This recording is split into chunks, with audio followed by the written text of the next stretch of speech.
Все самое важное за эту неделю – 3 дня, чтобы отдать предпочтение, кого выбрали ухтинцы в Госдуму. Как жить дальше? Ухтинский студент в пьяном бреду убил лучшего друга. Юноша спас. Ухтинский суд рассказал, как подросток сохранил жизнь раненого.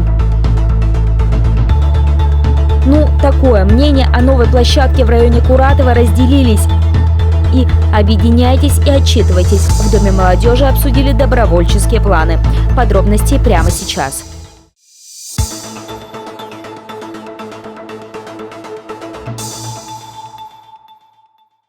В Ухте подвели итоги 3-дневных выборов. 17, 18 и 19 сентября в муниципалитете, как и на всей территории России, работали участки для голосования. В этом году граждане выбирали состав Государственной Думы, депутата, который будет представлять Коми в Нижней палате парламента, а также распределение парламентских мест между партиями. В этом году по сравнению с выборами 2016 есть изменения. Несмотря на то, что лидировала, как и в прошлый раз, партия «Единая Россия», она потеряла почти 6% голосов. В 2016 за эту партию в Ухте проголосовали 34,3% избирателей. В этом году 28,5%. Это 9510 голосов. На втором месте в прошлый раз, к слову, традиционно была партия ЛДПР, которая в этом году даже не попала в тройку лидеров среди ухтинских голосовавших. Второе место – Коммунистическая партия Российской Федерации. 26,39%, 8819 голосов. И следующий у нас третий мы называем партию «Новые люди». Они набрали 11,52%. За новую партию «Новые люди» проголосовал 3851 человек. На втором месте ЛДПР, потерявшая почти 12% своих голосов по Ухте по сравнению с выборами 2016 года. По одномандатному Сыктывкарскому округу ухтинцы отдали предпочтение кандидату от Коммунистической партии Олегу Михайлову. За него проголосовали 9404 человека. На втором месте Ольга Савастьянова, отставшая от лидера на 884 голоса. При 100% обработке бюллетеней по всему региону Олег Михайлов набрал 32,36% голосов и остался на первой строчке в списке кандидатов на мандат одномандатного Сыктывкарского округа.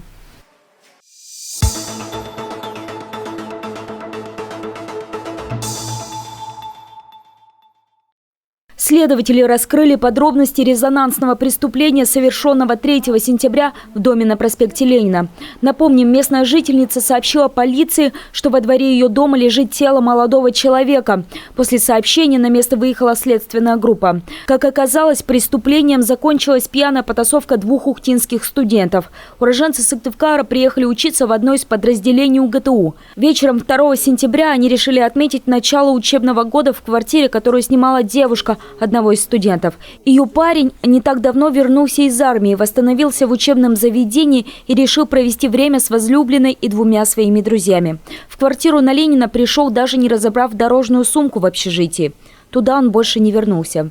Ведь в роковую ночь, будучи в состоянии алкогольного опьянения, после обзывательства от друга 20-летний студент схватился за нож.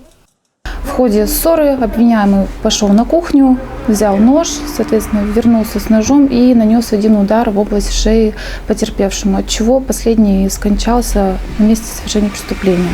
Убили его, решили избавиться от тела. Сначала были у них мысли выкинуть тело в реку, вывезти подальше от дома и, соответственно, остановились на таком варианте, как вынести в близлежащие кусты дома. Третий товарищ, который помогал выносить труп, также стал обвиняемым в сокрытии особо тяжкого преступления. После того, как они с другом вынесли труп, молодой человек ушел. Обвиняемый в убийстве в это время вернулся к своей девушке. Следователи обнаружили пару в квартире, найдя дверь по следам крови. Теперь девушка фигуранта проходит как свидетель. Самого убийства она не видела, испугавшись ссоры, пряталась в это время в ванной. Мужчина, помогавший вынести труп, под подпиской о невыезде, а сам фигурант заключен под стражу. В содеянном признался сразу, но свои действия объяснить не смог. 20-летний студент раскаивается, ведь он проткнул насквозь шею своему лучшему другу и просит прощения у родителей погибшего. Теперь ему грозит до 15 лет лишения свободы.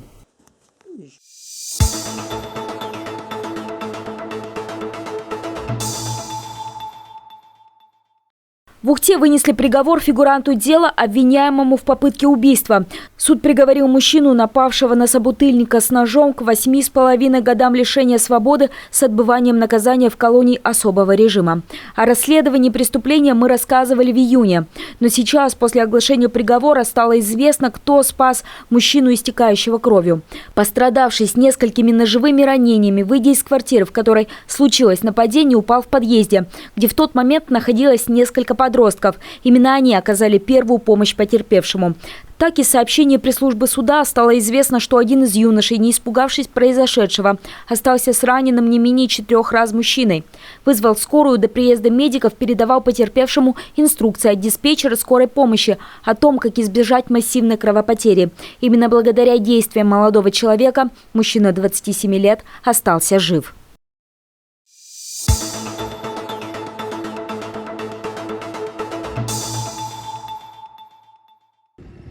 В Ухте хозяин торговых помещений по набережной Газовиков 4/2 был вынужден сделать нормальный пандус после вмешательства прокуратуры.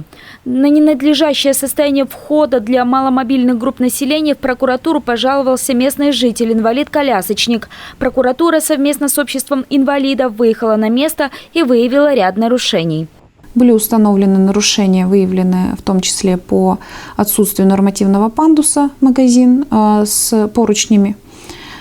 Также отсутствие ярких контрастных маркировок на прозрачных полотнах дверей, то есть отсутствие выделения лестничных маршей ярким цветом, то есть краевых ступеней лестничного марша. Так как магазин является частью социальной инфраструктуры, хозяину нежилого помещения было внесено представление о необходимости решить проблему.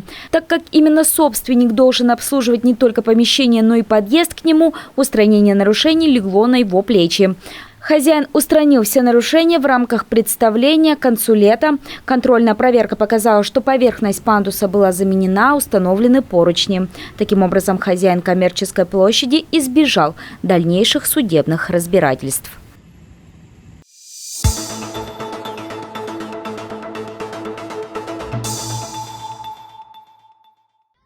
В минувшую пятницу администрация города презентовала новую детскую площадку, которую в народе прозвали Куратовской. Напомним, открытый 10 лет назад комплекс был центром притяжения детей до 2019 года. Спустя годы эксплуатации на территории детской игровой случилось трагическое происшествие. Отошедшая от крепления лестница упала на голову ребенку. Девочка осталась в живых, к счастью, но, как сообщают интернет-пользователи, после сложной травмы черепа у нее развилась эпилепсия. Так что в 2020 году городок демонтировали полностью из-за того, что он не был на балансе у местных обслуживающих организаций и не соответствовал правилам безопасности. Территория пустовала почти год. Летом площадку открыть не успели, вопреки заверениям, данным в октябре 2020 года, но до холодов все же закончили работы. Тут снова зазвучали детские голоса. Правда, комментаторы групп в социальных сетях уже успели проехаться по новинке. Назвали площадку позорищем за 5 миллионов и сетовали, что при обновлении были срезаны рампы и все аттракционы для детей постарше, оставив только малышковые игры. Также один из интернет-пользователей заметил, что часть площадки осталась пустовать. Теперь там проводят время подростки, которые могут сломать новые качели-карусели для малышей.